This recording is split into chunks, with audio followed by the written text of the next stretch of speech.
So today I think it's lecture 5, if I'm not mistaken, more or less. And the topic of today's discussion is going to be the introduction to wave mechanics. Wave mechanics is kind of a bit of a old-fashioned term for quantum mechanics that is based on the Schrödinger wave equation. Okay, so because Heisenberg had his own formulation of quantum mechanics, which was not explicitly based on any wave, it was based on some observables which he represented by matrices. So Heisenberg's formulation of quantum mechanics was called matrix mechanics. And Schrödinger's formulation of quantum mechanics was called wave mechanics. And later Dirac was able to show that the two are equivalent. Okay. So before we get into the central equation of wave mechanics, which is the Schrödinger equation, let us review a few important concepts about waves. And we'll have more to say about this when we go and discuss Fourier analysis. Okay, so let's start with the Einstein-de Broglie relationships.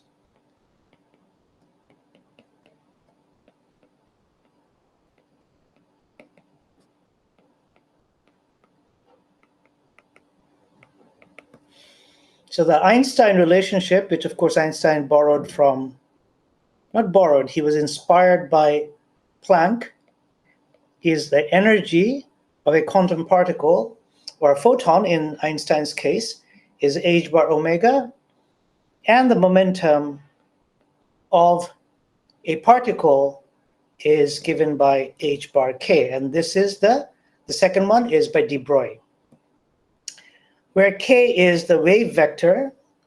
Here we are taking the modulus, or in one dimension, it's just a number. It can be positive or negative because momentum can be positive or negative. But if you're looking at the modulus of it, then k is given by 2 pi by lambda. So in the case of photon, in the case of light, i.e. photons, it is clear that the two parameters, lambda and omega, or lambda and nu, specify,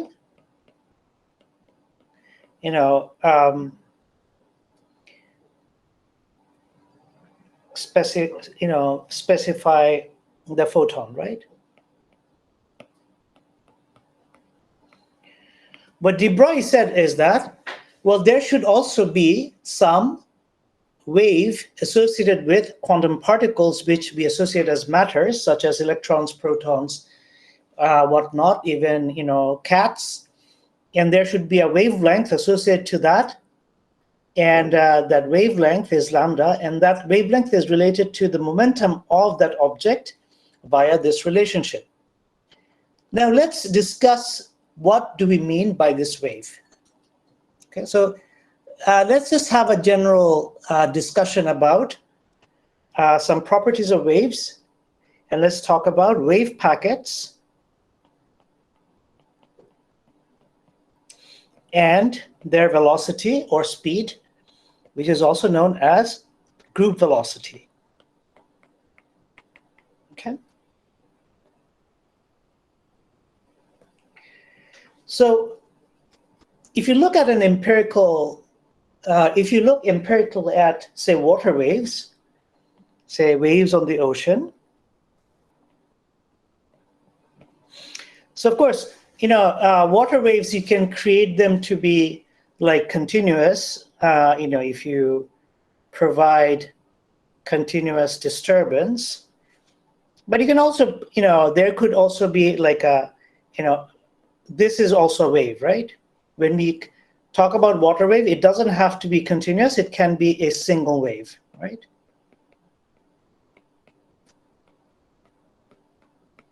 But often, what we see is that what people have observed is that in water waves, suppose we have a wave going forward in direction. So a wave is a disturbance. Okay, a wave is a disturbance.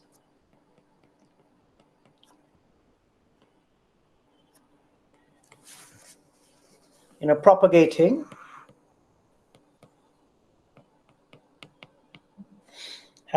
With time in some direction.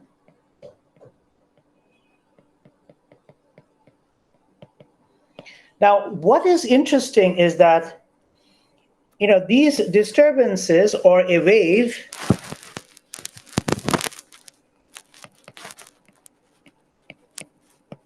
is often made out of smaller waves or wavelets. So, for example, waves can have this form. So there is no wave here, and then here we have a wave, but the wave itself is made out of smaller waves. And this is a group of, say, wavelets, and we call this group a wave packet.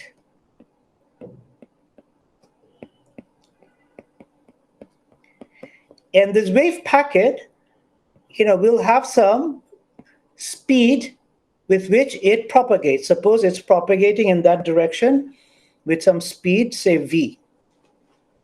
But if you observe carefully, you will see that while this wave packet is propagating in that direction with the speed v, smaller wavelets will actually start here and then they propagate themselves to the end of this wave.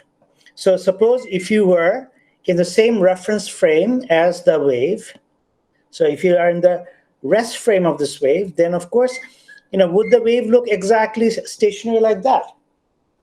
Most probably no. You can see that even in the reference frame in which this wave packet is stationary, the small wavelets, they themselves will have some velocity. And that velocity v prime is different from v, of course. Otherwise, it would be, or they would also be stationary. Okay? So when it comes to waves, there are, two concepts of speed or, say, velocity. It's often to use velocity when we mean speed and vice versa. So I'm not going to be very careful about that, okay? So the velocity at which a wave packet, travels at a velocity called the group velocity. Okay? And see that it is the velocity of the propagation of energy, right? So suppose that there is an object, suppose here, and it takes some time for this, wave packet to reach this object, say sometime t. So if the distance is x, then the time that it'll take to reach that would be given by x by v. But the time that we calculate by, say, dividing x by v prime can be smaller, right? But the particle over here does not, the wave does not impart any energy to the particle in a time scale given by x by v prime. The particle is imparted energy by this wave by a time given by x by v. So thus we see that the speed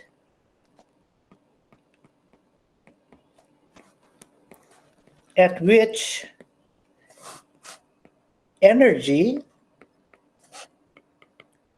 is propagated via a wave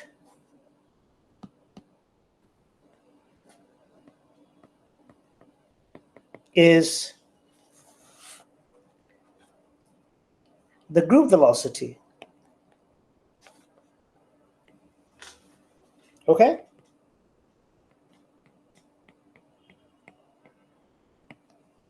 So the other velocity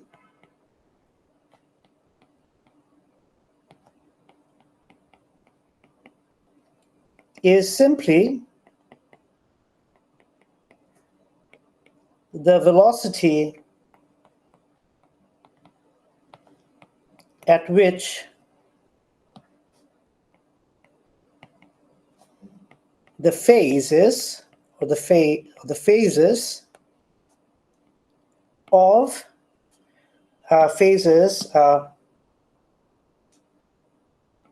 of the wave, or I should say phase.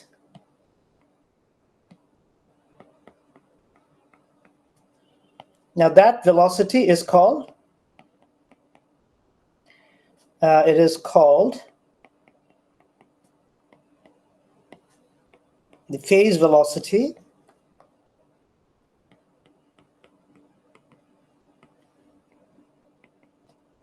and its significance, physical significance, and it has essentially no physical significance, okay?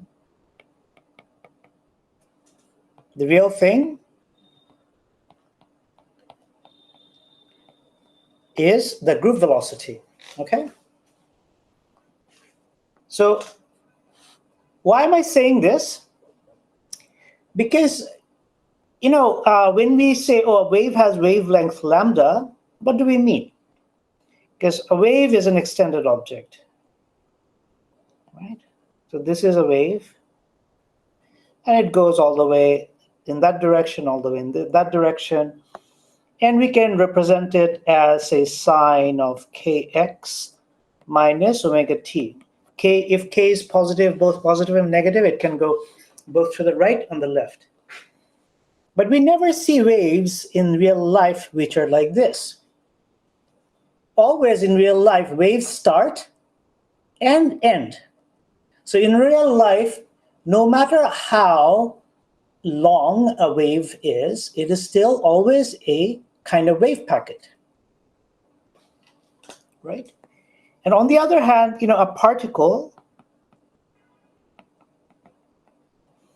is associated, with a localized, packet of energy. So a wave description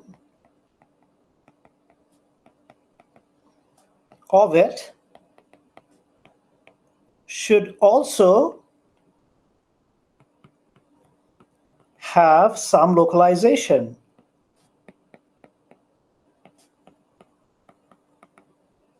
Thus, in realistic situations,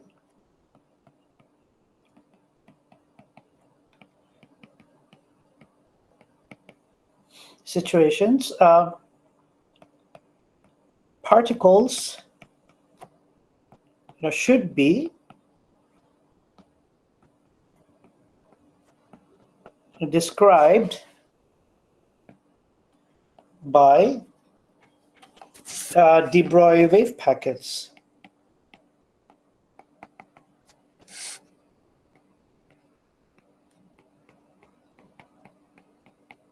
Okay. So these are very qualitative statements,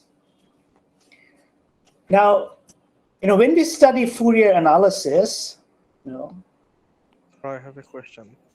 yes, please. You wrote sine kx minus omega t and said the plus and minus in front of k will determine the direction. Yeah. But we saw that omega t's sign determines the direction. No, omega is by definition something positive because it's a frequency. K, on the other hand, the wave vector, it can be positive or negative. If K is positive, then the wave is traveling to the left. If K is negative, the wave is traveling to the right.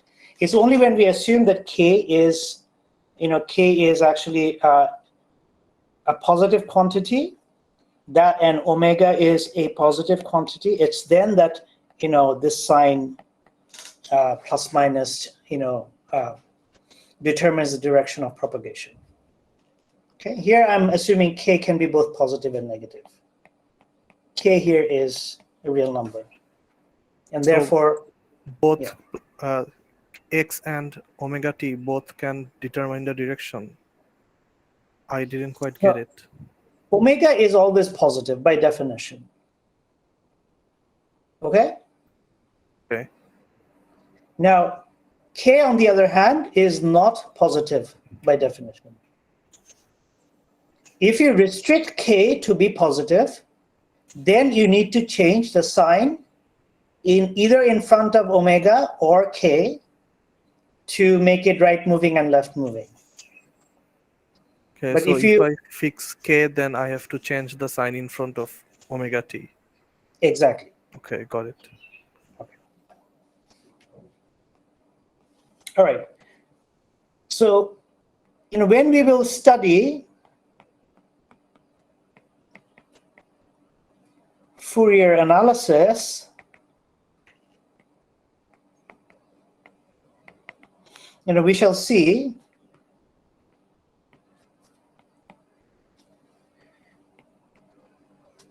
that a wave packet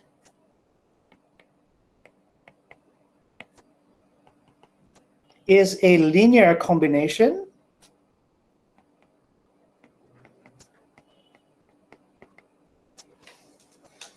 of an infinite number of pure sine and cosine waves. Okay. It can be either sine, it can be either cosine, or both sine and cosine if it has no symmetry. But the idea is that it has an infinite number. Okay. So,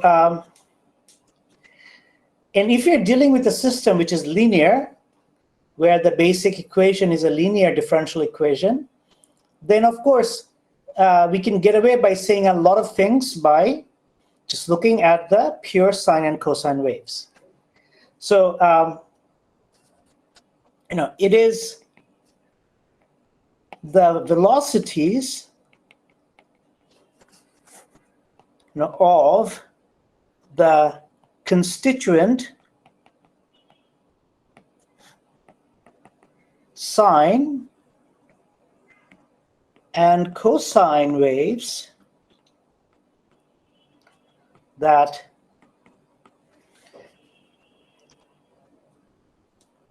are the phase velocities, okay?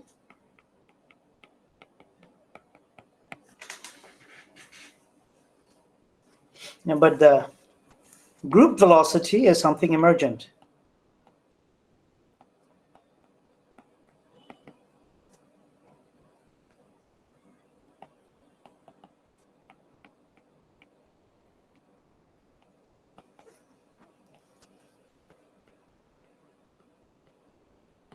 Okay, so these are kind of all vague comments. Let's look at a simplified example, okay?